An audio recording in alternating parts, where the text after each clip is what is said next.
we're almost finished with Lamentations. And if you haven't been here, you can look back at the other ones. But we have been going through the entire book of Lamentations during Lent. This is a book that everybody should read, but very few people will because it's depressing. And it's not meant to depress us. It's actually meant to teach us how to deal with depression. You see, long before YouTube and self-help books, there was Lamentations, where Jeremiah and daughter Zion and the community share with us how to get through the absolute worst this world, our communities, our families, and even us can do to ourselves. We need to go back a year or so before the first Good Friday to a day when Jesus was asking the disciples, so who do people say that I am? Now, after a few comments, Jesus got more personal. Who do you say that I am? Peter was so excited. You are the Christ, the Son of the living God. Ding, ding, ding. Correct answer. Jesus makes an offhand comment about how Peter wouldn't have known that answer unless his father had whispered it in Peter's ear. Jesus goes into teaching mode. He brings up Isaiah 53. Tells him, the Son of Man has to undergo great suffering, be rejected by the elders, chief priests, and scribes, be killed, but after 3 days, rise again. Everyone has a different idea about what a Savior looks like and what a Savior has to do in order to be called a Savior. Now, none of us want to have to be saved. We would prefer that somebody fix everything so that there is no need of us ever being saved. But there are times when there's no other choice. I was reading about the Canada Airjet that collided with the fire truck at LaGuardia. One of the passengers told the reporter, "No one told us what to do. We had to save ourselves." The pilots were dead. The forward flight attendant had been tossed 300 feet out of the airplane onto the tarmac, still strapped in her jump seat. The rear flight attendant, all the way at the back, was busy taking care of the passengers at the back of the airplane. It's an important reason to pay attention to the pre-flight briefing about what we need to do because you never know when you're going to need to do it. From the moment Adam and Eve ate the fruit, the entire world needed saving. Now, God sent prophets and pastors to warn everybody, but few people paid attention, and most of the time they killed the prophets because they didn't want to hear what they were saying. For thousands of years, life and death went on the way it always had. Yeah, there was one small group, though, that held to a promise that God was going to send a Messiah, a Savior, and everything would be made right again. Psalm 22, Isaiah 53, Jeremiah, Lamentations, Isaiah, they all give tiny little insights into what this Savior was going to look like and how we were going to know who he was, what he was going to do when he got here. But still, most people ignored all that and created their own version of a personal superhero Savior. Peter confessed Jesus. Ding, ding, ding. You're that Messiah. That's what he said. And he did it in front of the other disciples. And yet, when Jesus went into teaching mode and said, I have to undergo great suffering, be rejected by the elders and the chief priests and the scribes and be killed, and after 3 days rise again, that's when Peter yelled, never, Lord, this will never, ever happen to you. Another proud moment until Jesus said, get behind me, Satan. You don't have a clue what God is doing here. One of the reasons I love Peter is because 1 minute he gets everything right, and the next minute he's being called Satan because he doesn't have a clue. I can identify with that. The theme of the book of Lamentations is how to handle suffering, but the byline underneath it is you need to be ready when suffering and death comes because it's going to come to everyone, everywhere. And what Peter was told by Jesus is you don't get to choose who dies and when they die or even how they die. That's totally up to God. When Jesus says, take up your cross and follow me, it's more than a metaphor. Jesus is actually inviting us to die. Our faith is and always has been about death and resurrection, both here and now and one day in heaven. There have been quite a few stories in the news lately about people who everybody thought were dead, and suddenly they got found again. One man had done some really bad things, and he was going to jail, so he just disappeared one day. A mom just couldn't handle her life, so she just disappeared one day, and everyone assumed they were dead. They thought that they could just leave all of their pain and problems and mistakes behind until the internet found them. See, that's not what Jesus is talking about. Walking away doesn't solve the problems. It only delays it. At your baptism, you died. I know there wasn't enough water in the bowl, and even if you were baptized in a lake or a swimming pool or the ocean, you probably could touch the ground with your feet. But you still died. That's why they speak your name as the water flows over you, something that used to be called your Christian name. You're born again. And Satan can't bother or accuse you because your sins were drowned that day. And you came out a brand new person.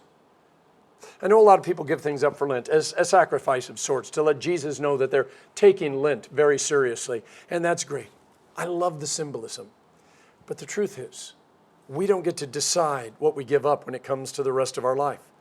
See, the people in the book of Lamentations were telling God what they had given up was too much. They couldn't handle the sacrifices. Even when they admitted they had messed up, they thought the punishment was still far too severe for what they were going through.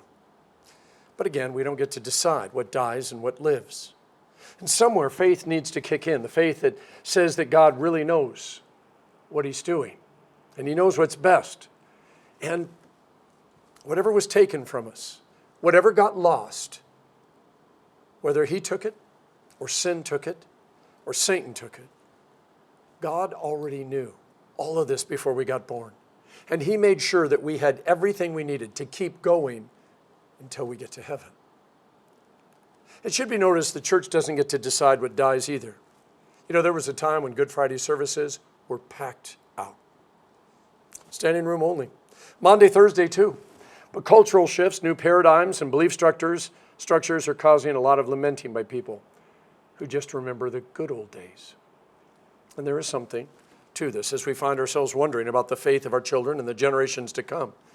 But again, we don't get to decide what lives and what dies. Tonight we stand with Peter, caught between our most prideful moments where we said, "You are the Christ, the Son of the living God." Ding, ding, ding. Right answer. And a minute later when Jesus says, "Get behind me, Satan, because you have no clue what God is doing here."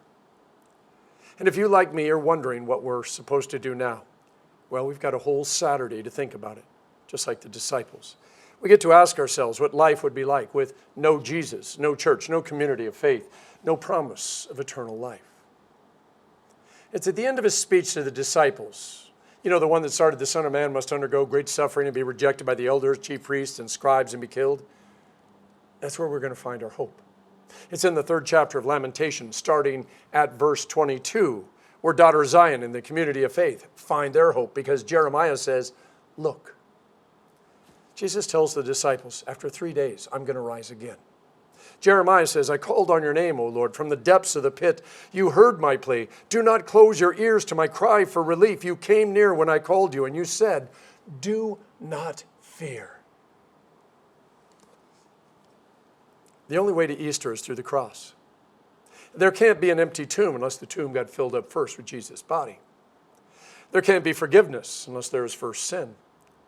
There can't be a resurrection unless something first dies. There can't be a heaven unless we live through this life first. When we pick up our cross, and by the way, just in case you're a literal person like I am, we don't mean actually carrying around a giant wooden cross, everywhere you go. It's really meant to be symbolic or metaphorical. As long as you're carrying this cross around in your heart, in your soul, and on your mind, enmeshed with your soul, you are reminded you died to sin and that Jesus raised you up into a new life. Jesus unleashes life through his death. And what is so amazing about this new life is there is nothing that Satan or sin can do about it. That's what he promises Mary and Martha. He says, "I'm the resurrection and the life. Whoever believes in me will never perish. Even though he dies, yet he will continue to live." And if you remember, that's when he asked the most important question. He turned to her and he said, "Do you believe this?" Pilate washed his hands and pretended he was innocent of Jesus' blood, but it was him who said, "Take him out and crucify him." Peter and the other disciples scattered. The women wept and cried. Barabbas was set free to cause more problems for the Roman government. Simon of Cyrene had his vacation interrupted and carried Jesus' cross to the place of the skull, and then finally got to go on his way with his 2 sons again. They all stopped to think about what happened. But whatever it was over as far as they were concerned. Chief priests and Pharisees used soldiers and a giant stone to prevent the possibility of Jesus rising again from the dead. They even put the seal of the governor on it because anybody who broke that seal was in big trouble. I find it interesting, of all the people at the crucifixion, the only ones who thought there might be a chance of Jesus coming back to life were the same ones who denied that Jesus was the Messiah and put him to death to protect their way of life. It's easy for us to say, I knew Jesus was coming back. I've watched all the Hallmark movies. I know how this one's going to end too. But when we're pressed to say what it was that actually happened that Friday and how it affects us, well, that's when we're always not so bold. That's why tomorrow, Holy Saturday, is so important.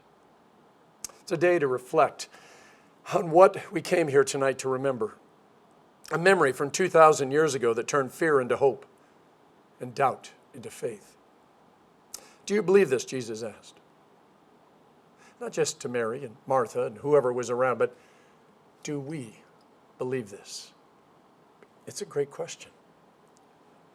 Jesus surrenders his life, takes his final breath, and then he exhales his Holy Spirit into the world and into us to bring us a resurrected and new life. In the name of the Father, and of the Son, and of the Holy Spirit. Amen.